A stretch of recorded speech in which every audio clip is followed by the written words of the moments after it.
Welcome and well met to Words of Azem, the monthly Final Fantasy XIV fan podcast. We're a group of warriors of light from Lamia world on Primal Data Center, here to chat the hour away. I'm Josora Polianis, veteran black mage, and with me I have our ever-fierce warrior, Kalira Talion. Hello. And the high-soaring dragoons, Azaria Limoli. Hello. And Midori Toka. Hello. So, first off, let me just say that I'm sorry we're recording a bit late this month.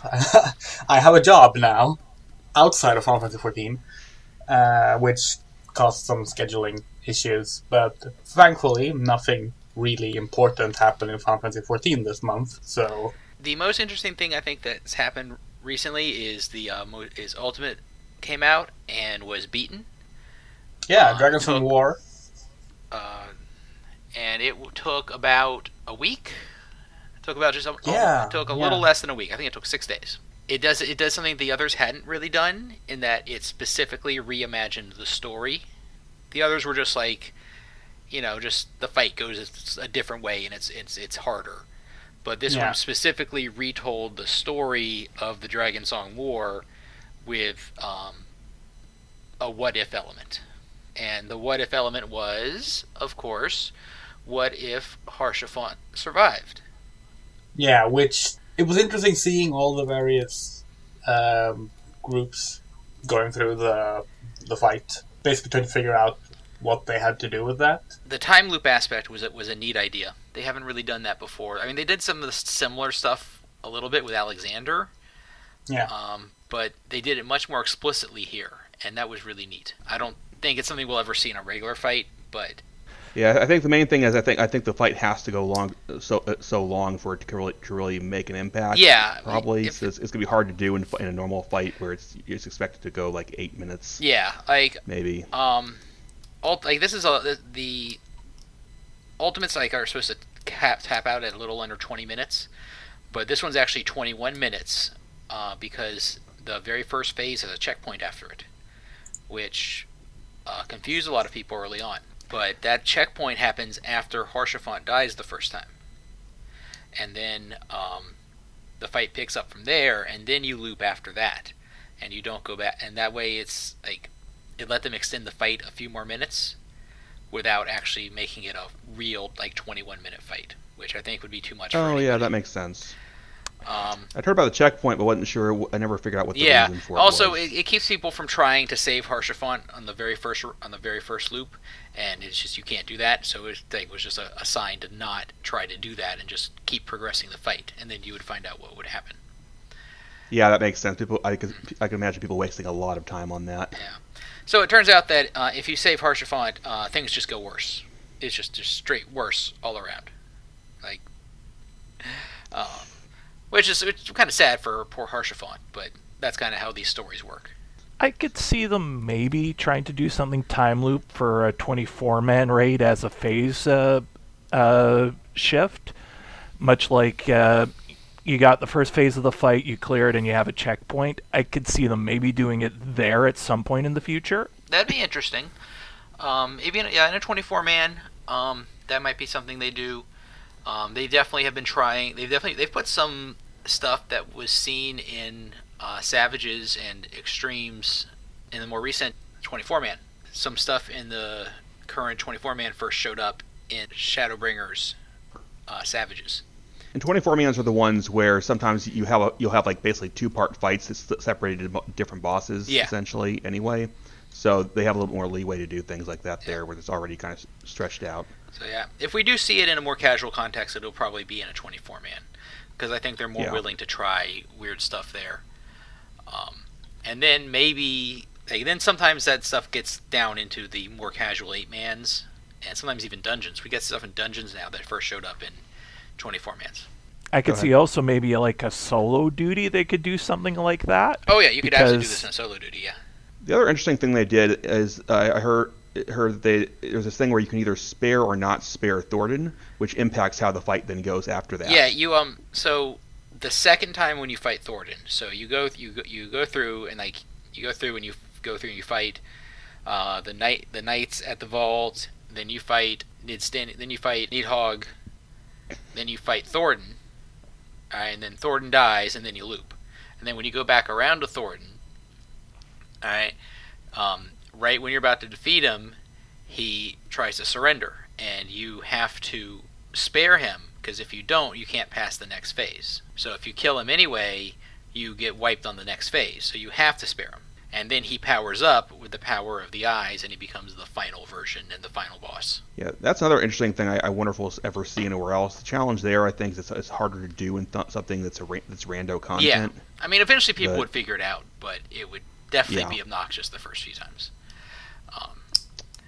So I mean, maybe. So We'll now that we've got this ultimate down, what's the next ultimate?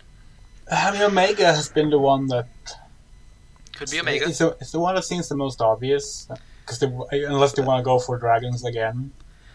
Omega, I feel like they have to do Omega at some point. I mean, they definitely will do Omega at some point. Like, clearly. Yeah, they're going to do it. Is whether it's next or not is the question, but yeah, they're definitely doing that one at some point. I mean, so they could do the Warring Triad. They're referenced in this fight because one of the things that happens when Horsefront lives is we don't follow Thornton and stuff to find Azis Law, so he gets to Azis Law without any interruption from us, so he just absorbs the Warring Triad. That's why he becomes so strong. But it would be possible to do a fight that's just the Warring Triad. People pointed out that the Stormblood main story is a little harder to do a coherent fight around. Yeah, they could do something with one of the city-states liberated, but I think it would be easier to do something with Shinryu, but then it would also just kind of be like, how more do you dragons. That? Yeah, I feel like we'll give dragons a rest for at least one fight. Yeah, and if they do, and if they really wanted to use Shinryu, they could do that with Omega anyway. Yeah. That's how Omega started. Omega's going to be dragon related anyway because he's closely related to why the dragons are even there. So it's just dragons all the way down.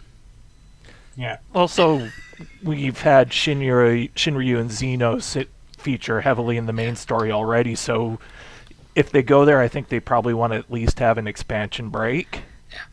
I think what they should do eventually, not yet, it's too early for it, but what they should do eventually is they should just do an all Xenos ultimate. Yeah, it's just fighting against Xenos in all different ways, and just nothing but Xenos. Yeah.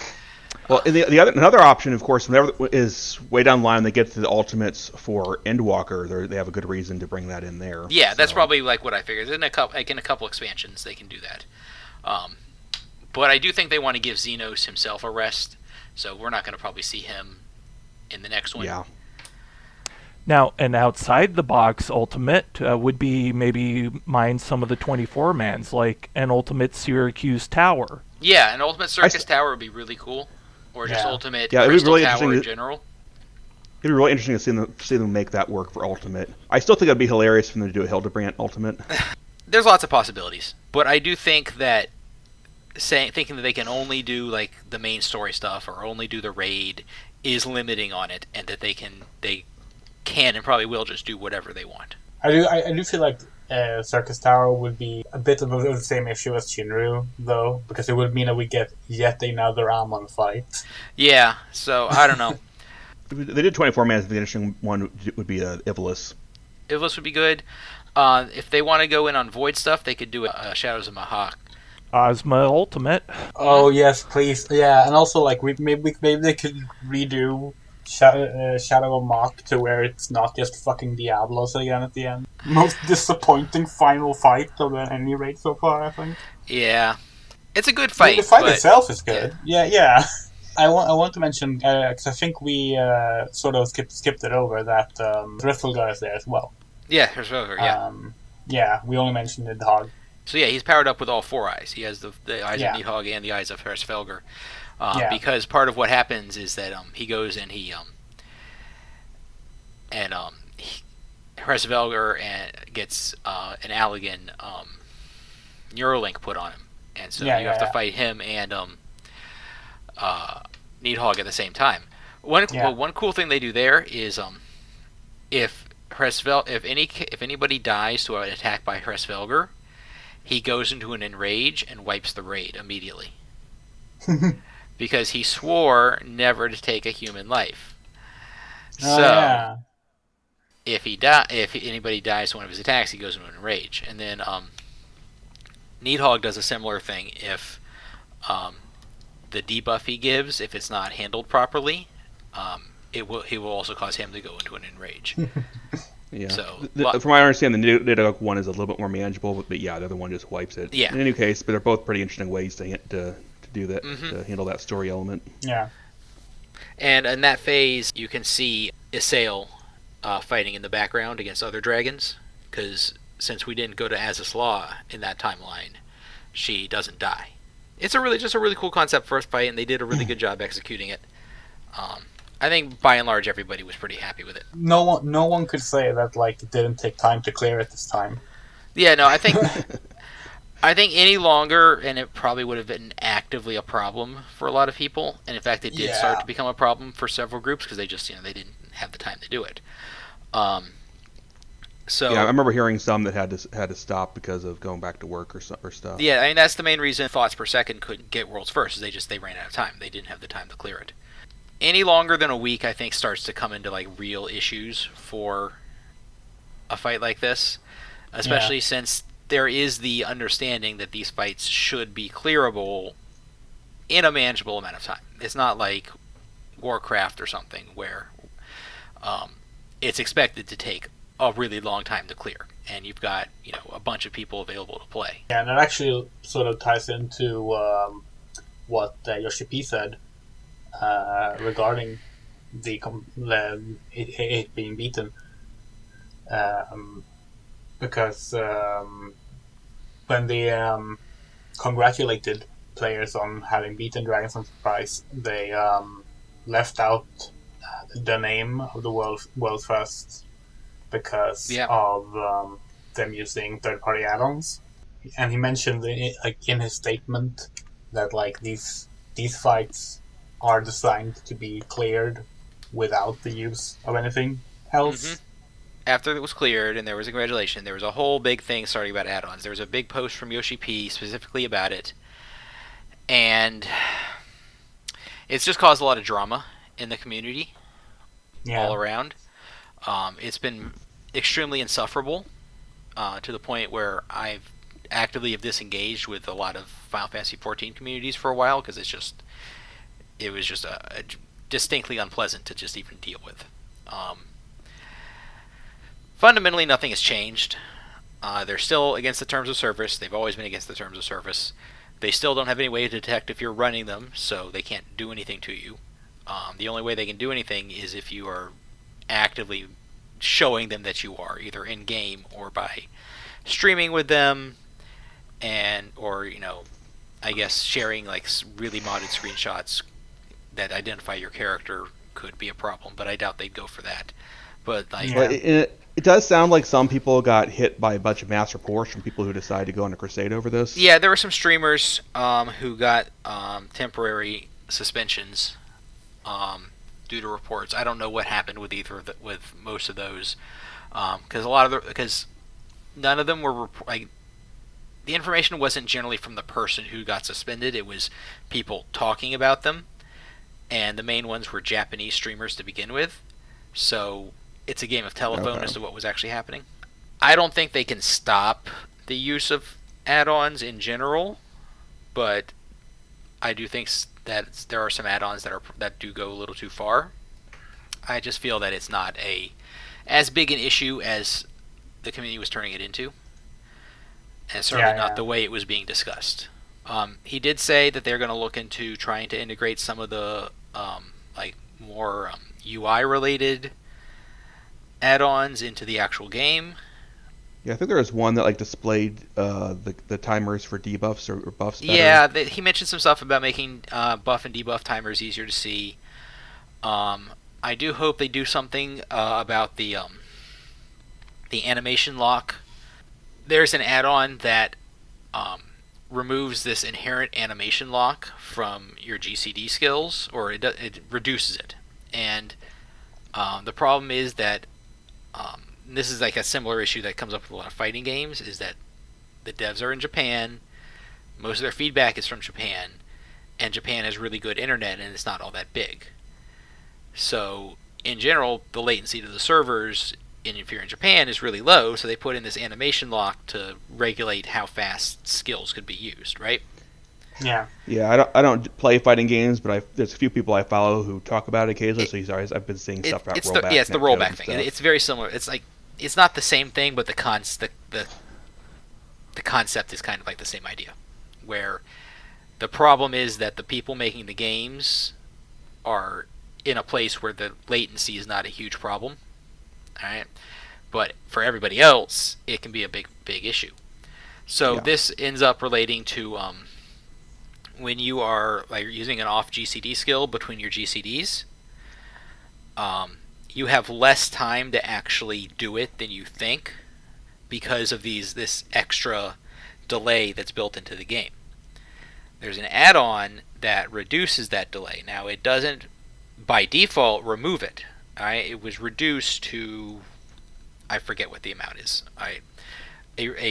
Which probably should be the correct amount for people with higher latency. So it is possible for them to change it, for the devs to fix this. So hopefully that's one of the things that'll be fixed, because I think that's the really big one that a lot of people are like, I can't play the game without this because it feels bad if I don't have it.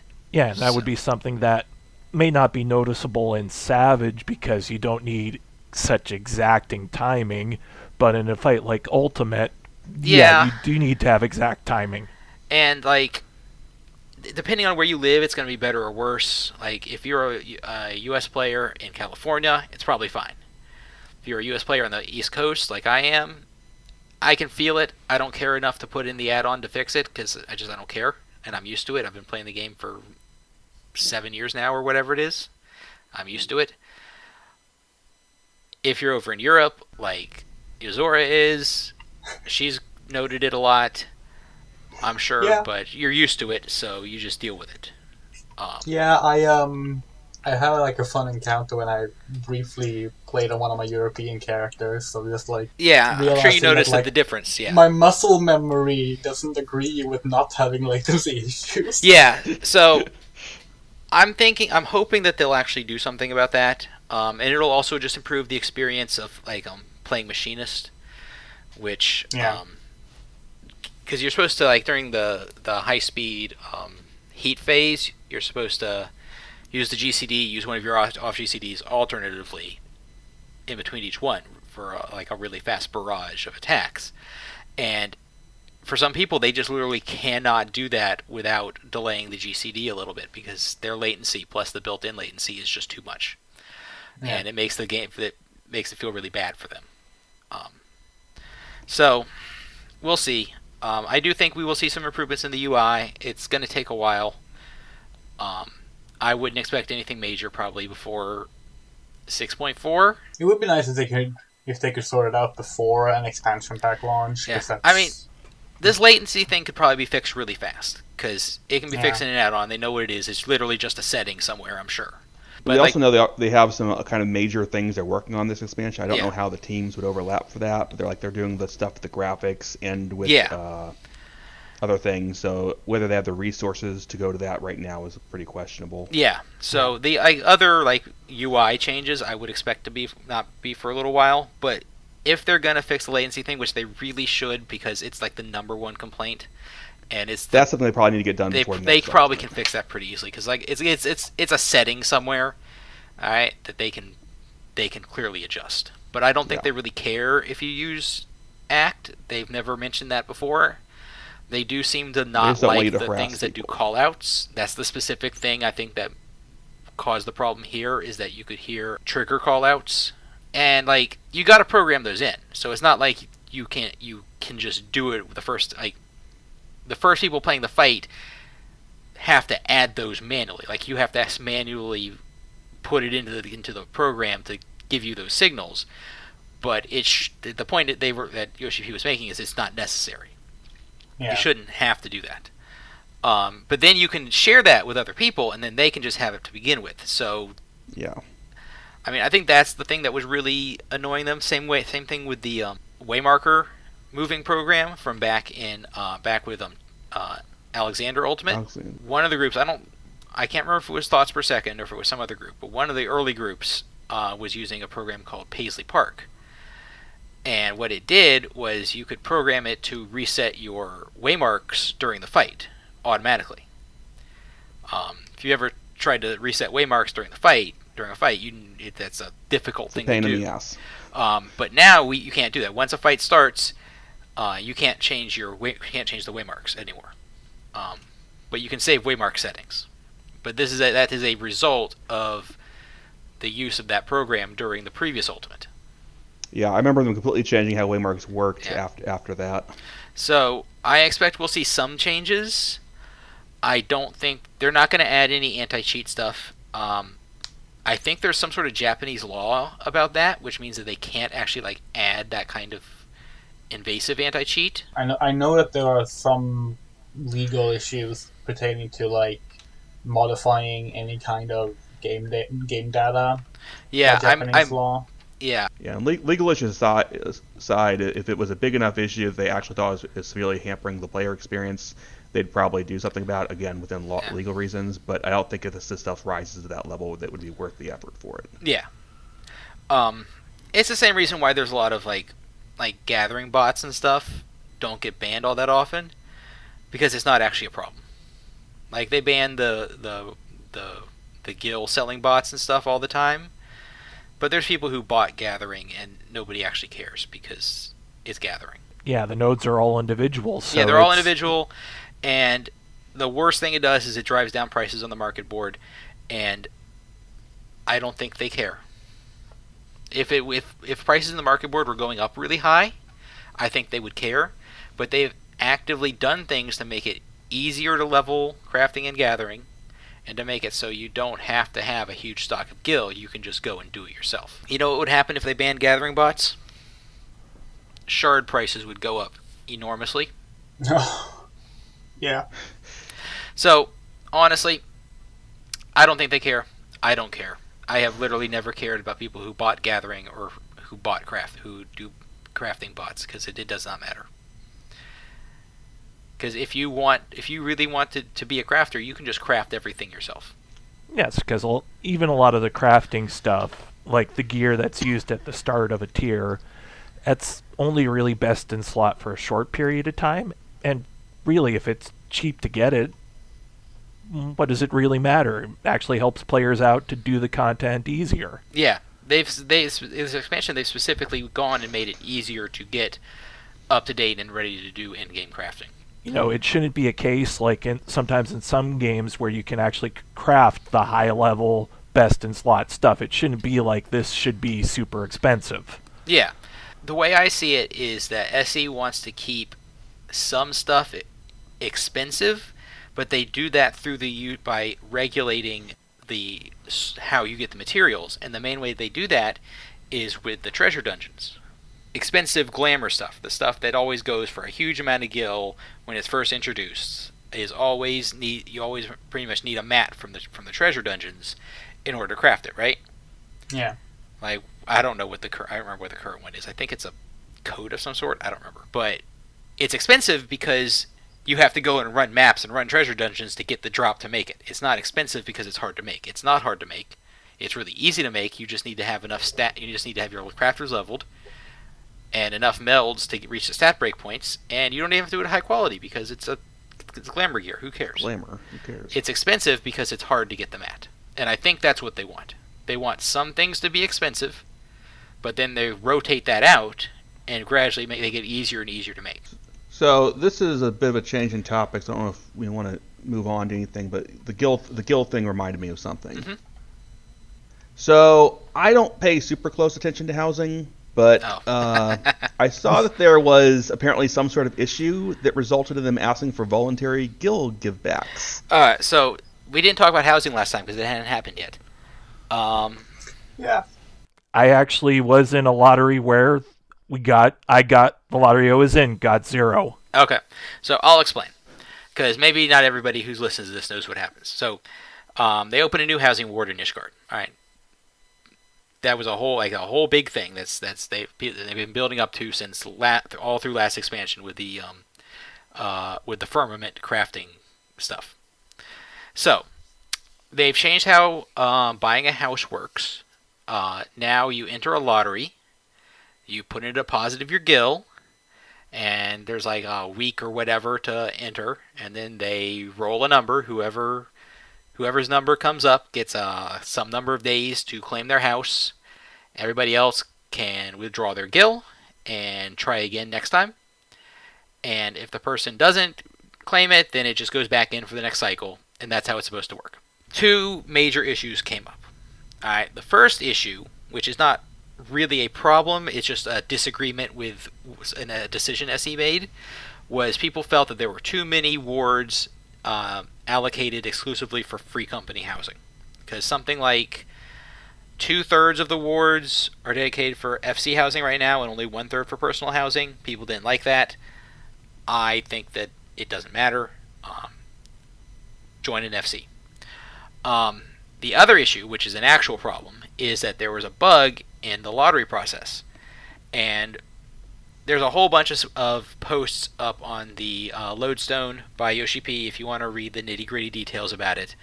But the upshot is that there was a very high chance that the game would report that the person with number 0 won the lot. No one could get number 0. Alright? So that meant a whole bunch of lots were not claimable by anybody.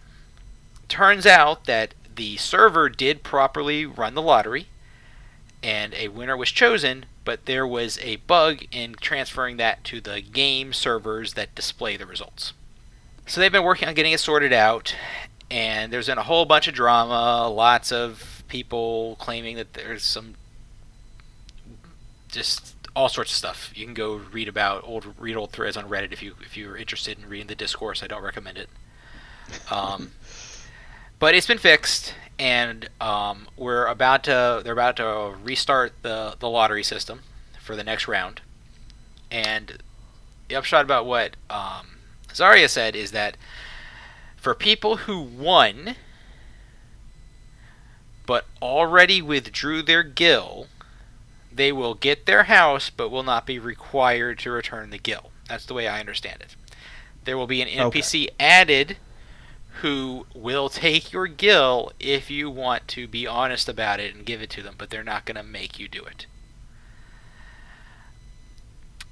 I think that there's probably some sort of issue which would make it much harder for them to force people to return the gil.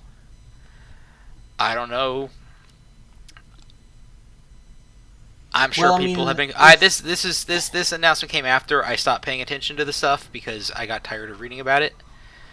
So I think the problem is that, like, if they, I'm sure they could, code in a way to basically forcefully withdraw money from the winner, but that money might have been, spent, pooled in by other people, or might have been spent, or it's impossible to know exactly how where the money went after they withdrew them.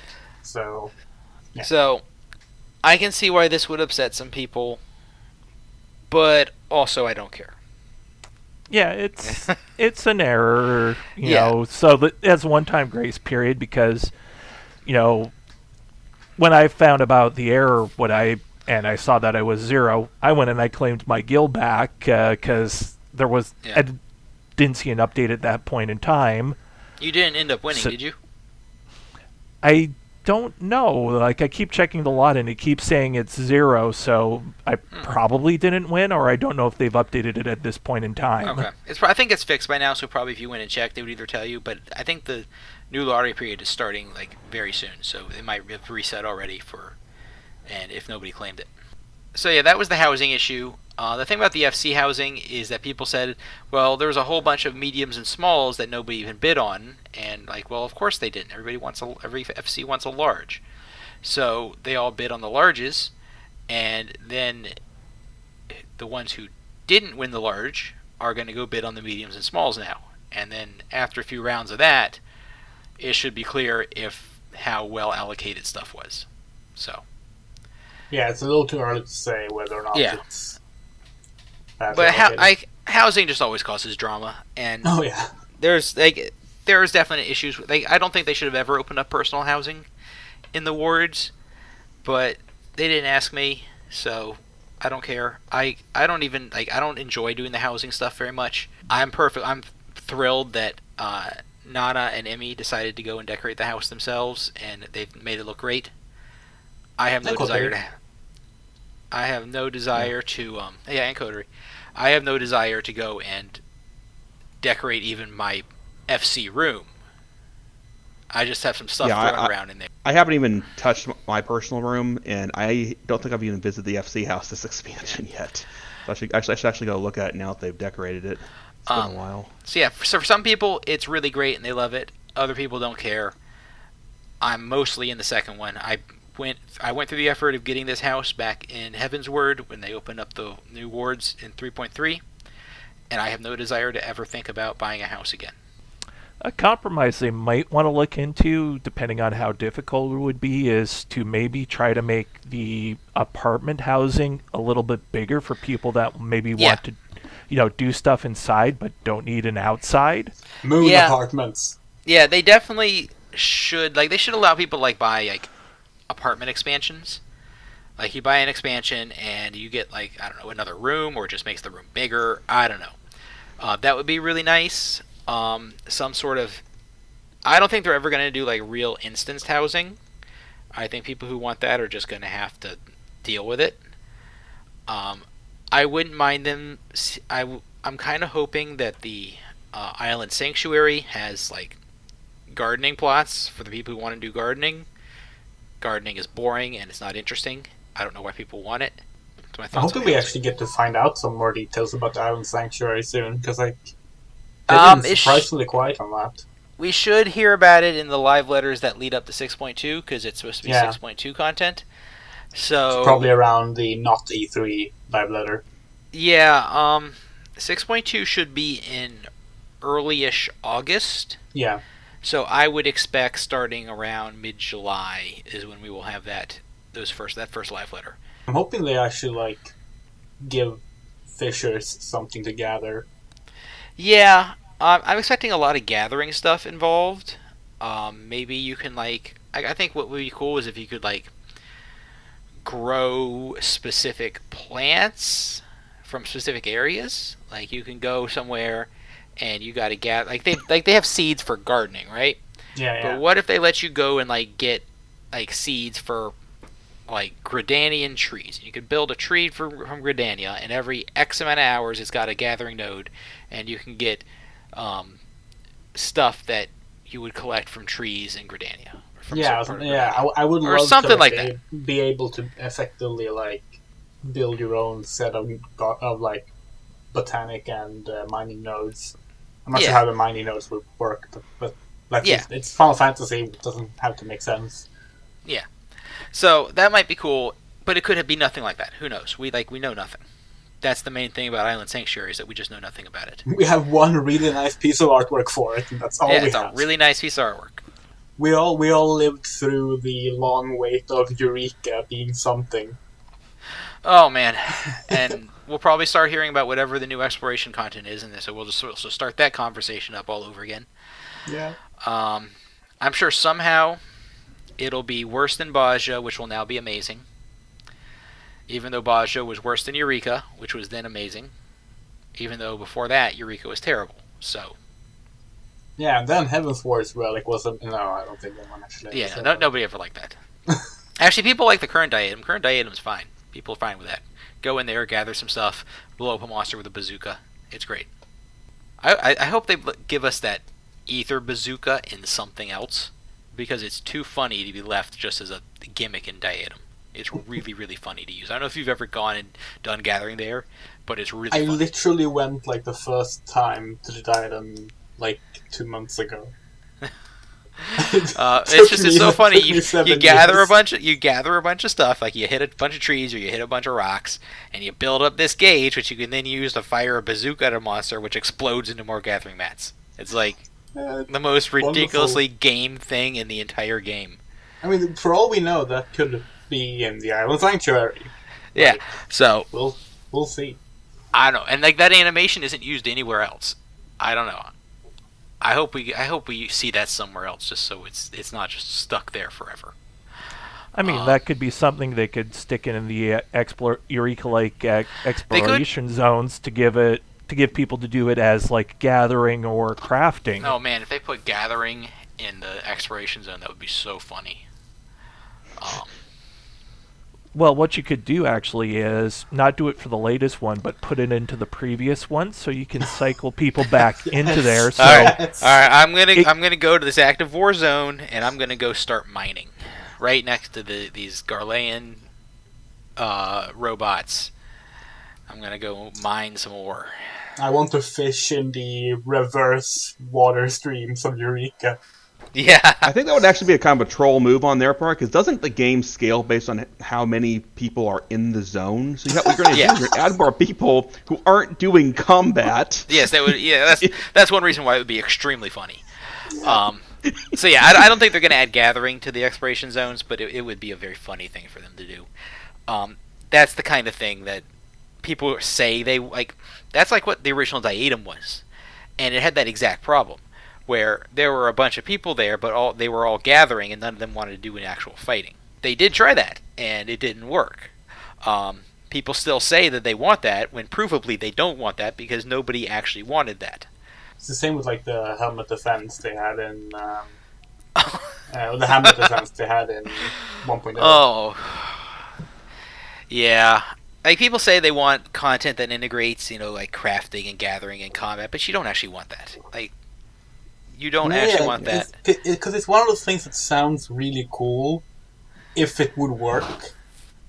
Like, and if you had everyone who wants to do each role and they're always around, then yes, it would be really cool to integrate combat and non-combat classes with each other all the time.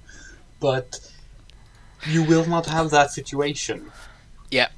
People are going to optimize it, even if they say they won't, and if they find one way is more optimal than the other, they're going to do the optimal method. Yep. Yeah, exactly. That's why you all these people that say they want these interesting dungeons with multiple paths and various ways to do things, and no, they don't actually want that. Because everyone's favorite dungeon is the Tamtara Deepcroft. Hey, it might be someone's favorite dungeon now. Oh, yeah, it's actually a really good dungeon now. Yeah, I haven't run that one yet, but by all reports, I didn't realize they changed. It's actually they completely changed it. It's like it may as well be just a totally new dungeon now. They totally redid the interior. Apparently, the only complaint people have is that the bosses are still really lame. So they're really Todorok, yeah. There's like the bosses are still the boring plant things and the scorpion. Todorok basically only has one boss, and even calling that one a boss is stretching it. Yeah. Wait, which one is Todorok and which one is Tamtara? Tamtara is the second dungeon. zombie one. Oh, that one's actually good. And Tamtara is the mind yeah. Tamtara is the one with the goop. Well, they used to have the goop, but it had that whole extra Todorok. alternate path and side rooms that went nowhere. Yeah. And everybody hated it. But apparently it's really nice. Apparently, it's very pretty. You could tell it was 1.0 dungeon in its original form. Yeah. Copy and pasted. Yeah, the boss chests even appear in the old location for the first They time. do. That was actually a very nice touch. But yeah, no, it's one of the ones they changed. So, but I don't know. We'll have to see what the Criterion dungeons bring, because they might bring something like that. We don't know. Yeah, I'll be curious to see how those work. Yeah. But that does bring up an interesting point for one thing that I don't think gets as much press, but is actually a really good thing, is that beyond just doing the main story quest, it does look like they do really want to go back into older stuff and redo it so it is easier for newer players to play the early game. Yeah. They fixed up, even though they said they were only doing the main story dungeons, they fixed up Zemail Darkhold a bit. Yeah, they that part where you can fall off the cliffs and there's the toads down there and it just ruins your day. They removed that, and apparently they did a couple other things too. I haven't been in there yet. Did they change it so that the fucking countdowns aren't inside AOE's? I think they did do that. Yeah, I think they did. Oh my god.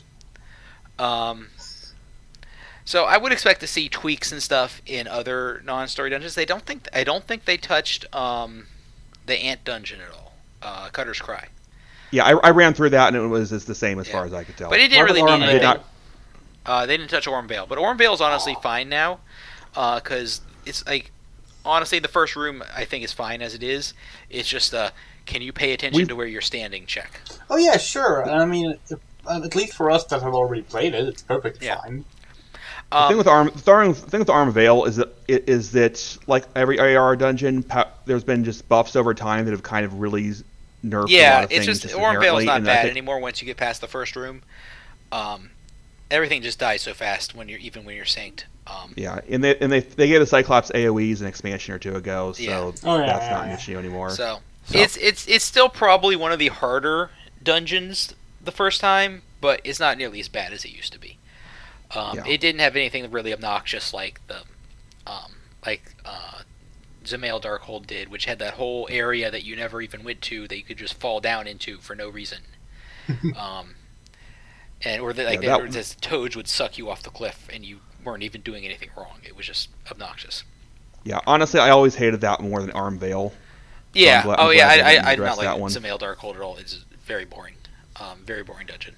Yeah, Zemail Darkhold was like slower than Arm Veil. Arm Veil was like harder. Arm Veil is actually even back in the day, once you knew what to do, Arm Veil was one of the fastest dungeons in the game. Yeah. Very brisk dungeon. It's just that if people didn't know what they were doing, it just took forever. But yeah, even back in ARR, a good group would clear that faster than almost any other leveling dungeon.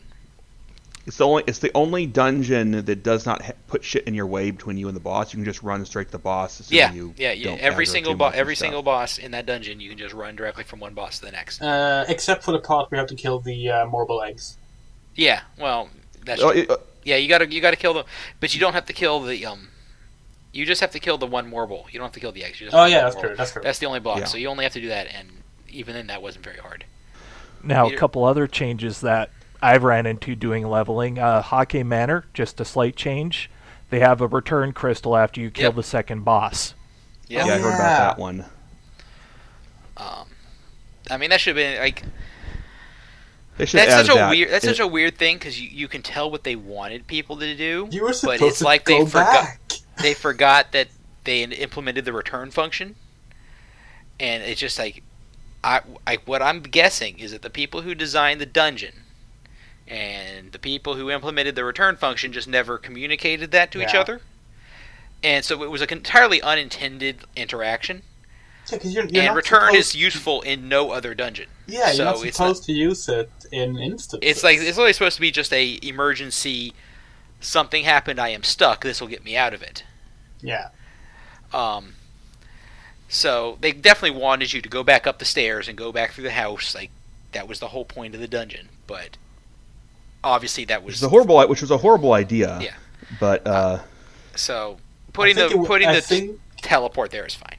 Yeah, I think like that dungeon has a really cool concept with its exploration because like after the first boss, you need to like turn around and go back out. Yeah, they really tried to make like an explorable dungeon, and it's got the side rooms. It's got that whole side path up on top that nobody ever goes into anymore. It's like a little miniature Resident Evil game. Yeah, but it doesn't really work. You could tell what they were trying to do. But the idea of what they want to do is really one of those things where it's like, it's a nice idea for something you have to do once, not something you're ever going to run multiple times. Yeah. Alternatively, if you had arrived in the basement through another path and that's why you had to fight your way back up, that would have been fine. Yeah, that would have worked better. So. I think if they were to do something like that now, it would have been a solo instance where you do have to explore the house. Yes, they wouldn't make a dungeon of it. Yeah, it definitely has more of what would be a solo instance now. Yeah, because remember you have to rescue Raban and Heavensward? There's a lot of like just running back and forth in that little what is that dungeon called? Oh, Halatali? Yes. Yes. Man, Halatali is so weird. They tell you what it is, right? But you go in there and it doesn't really register as that at all. Like, it doesn't register as an old Coliseum. Like, it just doesn't make any sense that way. But then when you go back into it in Halatali hard mode when they've cleaned it up, you're like, oh yeah, I understand what this place was supposed to be. But like the original run is just so like it's so run down and so decrepit and so dark, you can barely tell what it's supposed to be. It feels more like a jail when you first go through it. Yes, like I thought, like if you would for most, like if most of the time, if you ask me what Halatali was, or if you ask most people what Halatali was, they probably say it's a jail. Because it's really kind of feels like a jail. Yeah, I mean, ARR dungeons in general are very interesting, because, like, ever since they started doing the expansions, all the dungeons, okay, except for one in Heaven's Word, but all the dungeons that come with one in Stormblood 2. One in Stormblood 2. The Underwater Palace is not required in Stormblood.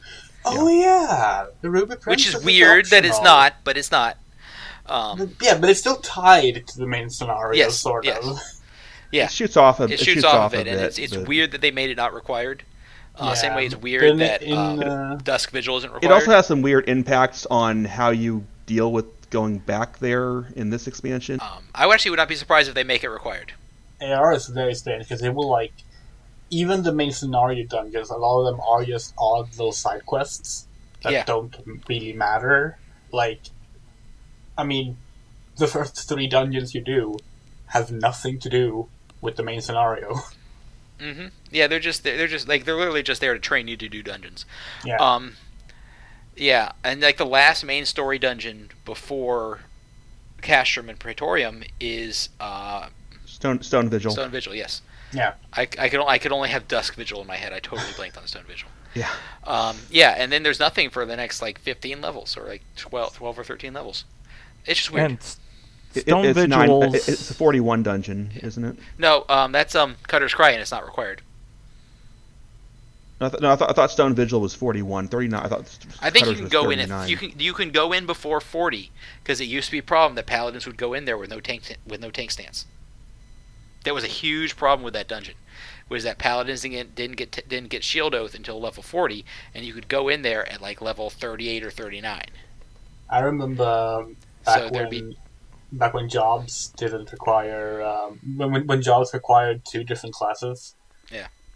So people would go into Brave Flocks without jobs. Oh yeah, I still see that sometimes. Not as bad now as it used to be, but the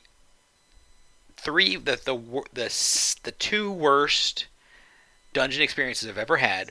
One was in Stone Vigil with the second worst paladin I've ever seen, who was just deeply incompetent at everything and didn't have shield oath. And the worst was Demail Darkhold with a paladin who I'm pretty certain was a bot, and we ended up having to kick them. Yeah. Stone Vigil is level 41. Yeah. But that was the other worst dungeon to get back in ARR, because you had to control what you pulled, because you would get destroyed unless you had very good tanks and healers. Actually, people still get destroyed in there if the healer's not paying attention. Yeah, it's a lot harder though, because of how they change stat syncing. Yeah, and it's not as bad buffs. now, but I still go in there and I see tanks get wrecked because they did not go what they were doing. While some of the earlier polls are still tough, that is a dungeon where they have actually made changes this patch. Oh yeah, especially on the second boss, which is completely different. They changed the arena there. Yeah, that's right. I didn't realize they changed the mechanics, but yeah, the arena. Yeah, I guess the cannons aren't there anymore, are they? Yeah. The cannons aren't there, and I'd have to run it again, but it felt like the pulls after the first boss, when you're in the hallway, where you could sometimes get the Drake ads when you're doing the crystals. Yeah. It felt like they removed some mobs from there, so you're not going to get ambushed. I just always remember that dungeon because my first time, I was in the cutscene, and Cleo was that there, was a huge problem in that one. Yeah, it still is. I think they haven't changed it's like a 5-minute cutscene, but the tank there just went. Yeah, I'm just gonna pull while they're in the cutscene. Yeah. And then I didn't see that. I didn't actually see that cutscene until years later. Yeah. It's honestly not much there. It's just that's the thing. Sid's spending way too much time to point out that the Enterprise is there. It's like, yes, we know. Yeah, and they start sneaking up on it, and it's ridiculous. All right, so it's been about an hour. Do we have anything else we want to talk about? I don't think so. There really hasn't been much happening this month, apart from Do we have anything to say spoiler-wise about the role quest capstone that we didn't talk? I think Azora still hasn't done it, so we'll I haven't. Okay. I thought you finished it now. Okay. All right. Well, in that case, we will be closing out this month's episode. Hopefully next month we will have a bunch of information on 6.2, which is going to be cool. We will also most likely have the opportunity to talk about Final Fantasy 16, the other creative Business Unit 3 project. So, well, as always, you can follow me on Twitter at FairUltima. You can follow Cleara Italian on Twitter at ClearItalian, although they are locked, so maybe not. And Maybe. Azari Limley at Azari Limley and Midori Toka at Satoshi Miwa. And as always, we have been Words of Azem. We'll see you next month. And stand tall, friends. Our journey never ends. All right. See ya.